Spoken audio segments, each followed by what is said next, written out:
Greetings everyone, welcome back to our weekly videos. It is Zakes here, and today I wanted to talk about something that is pretty topical internationally given what is happening in California in the United States, and this is civil liberties and property rights, right?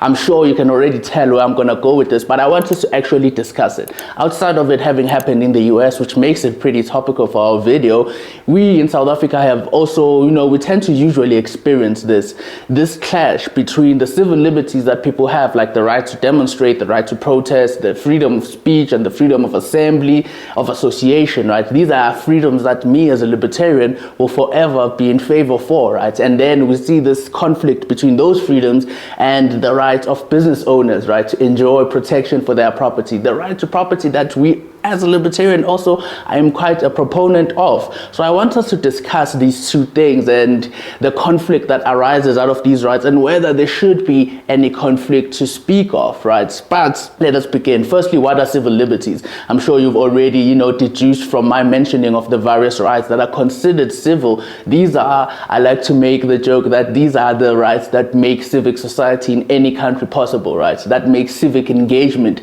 in any country possible. The right to protest, the right to assemble with whomever you may deem fit, the right to express yourself in said assemblies about whatever you may deem fit, right, outside of arguing or inciting violence as is within the constitutional premises, or at least of the South African state, right? So these rights that make civic engagement from the general public pretty possible, these are considered civil liberties in the context of the international order. And even here in South Africa, these are rights that large majority of black South Africans prior to 1994 did not enjoy, right? Rights that even in the United States, how you would say in the 60s, before some very influential cases, that rights that a lot of black Americans did not enjoy. So, civil liberties are these rights that enable you as a citizen to pretty much engage with your government. In most cases they're not, but that make civic society possible. You will assemble and express yourself freely without any need for engaging with the government, just like churches do, right? And that is part of civil liberties, and these are things that should be protected in whatever context, in whatever state, right?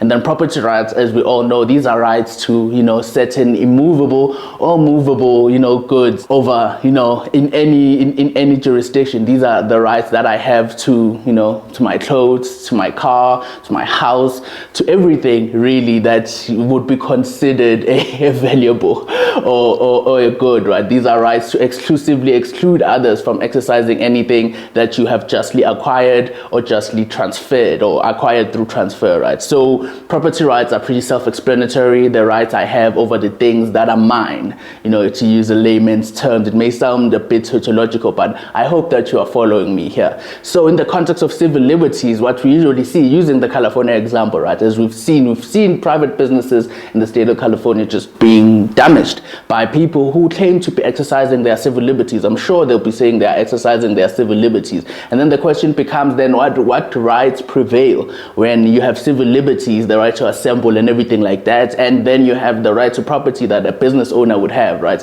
If you're unfortunate enough, for instance, to make an example using the South African context that would all understand, when we had the riots back in 2020 or a couple of years ago, right, the riots that really started in KZN but transferred to the rest of the country, any business owner who was unfortunate enough to have a business that was in the path of the rioters understood the inherent contradiction of people claiming that they are exercising their right to protest, as some would have claimed, right, and contrasted with their right to property. I think it is something that we can agree across the political board that we can exercise freedom of assembly. We can protest vociferously against the state without resorting to damaging private property. I don't think that the two are mutually exclusive. And this is really why I decided to make this video today, because I feel like, particularly in a country like South Africa, where we have a lot of service delivery protests, we have a pretty engaged and vibrant civic society in South Africa for various reasons, motivated by various things, right? But one thing that we seemingly also still struggle with is this vandalism that is accompanied by this exercise of pretty important rights, as I've said. I don't think that protests need by default have to be violent.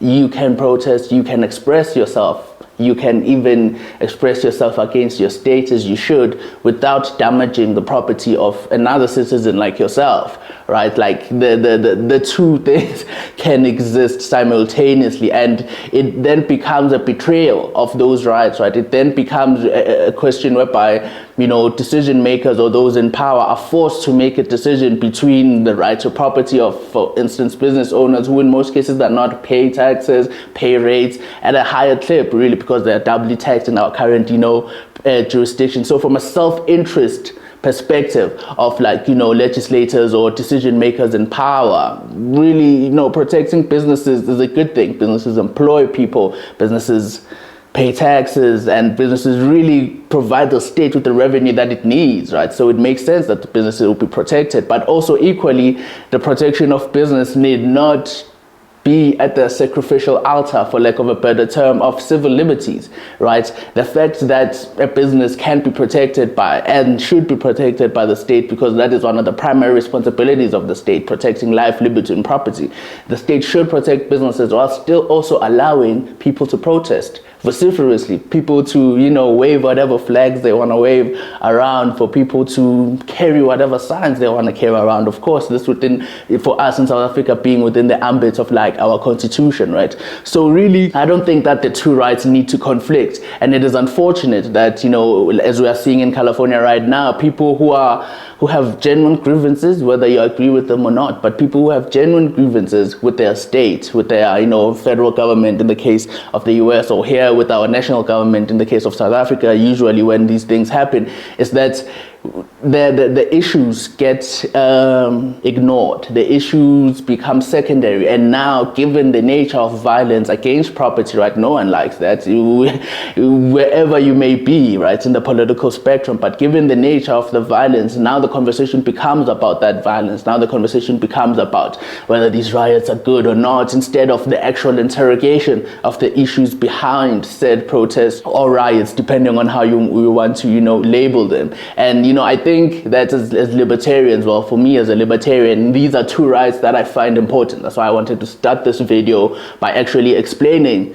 how important those rights are, right? I find the right to freely assemble with whomever you deem fit to be foundational to the functioning of any society. I find also the right to property, to private property, to be really foundational to any society too. And the two rights can and should exist simultaneously, right? The people in California can and should protest without harming people's private businesses, because in most cases they're not, those people's businesses aren't the reason they are protesting, you know. So then I want, at the very least, most of us to fully appreciate both sides. But of course, I am on the side of justice at all times. And those who commit violence against people who have not committed violence against them will never get any support from me, right? Because, like, you know, there's no reason to harm, because that's what violence to property does, especially if you use that property as a means of sustenance to you. There's no reason to be mad at the state and harm a private business that really, in most cases, they're not, is probably as mad at the state as you are, right? So, like, you know, it really, I think, undermines whatever cause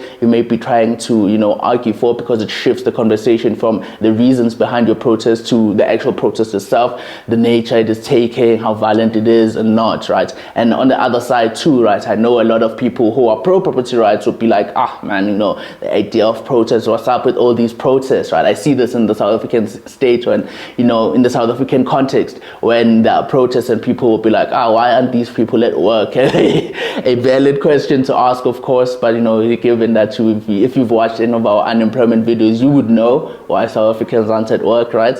But also, more importantly, for the point I'm making, is that we should not also take that, you know, that perspective towards protest in and of itself, because it is a good thing to be able to engage with your state. It is a good thing for people to assemble for whatever reason, especially if that reason is to put pressure on their, you know, own elected representatives. So I think these two rights can exist simultaneously, but please do tell me what you think, right? Maybe you have, you know, fallen into what I would call a trap of saying you have to choose either or maybe you are more, you know, reasonable, really, as I would like to think most people are, saying, you know, you can protest however you want to protest, but do not harm people who have not harmed you, right? And I think that's a very basic standard. And on the other side would be like, you know, of course, definitely, you know, protest. You cannot stop people from protesting just because your maybe business is in the same streets that a protest will be on, right? Like, you know, that they should also be able to exercise their rights as long as they won't be harming yours, and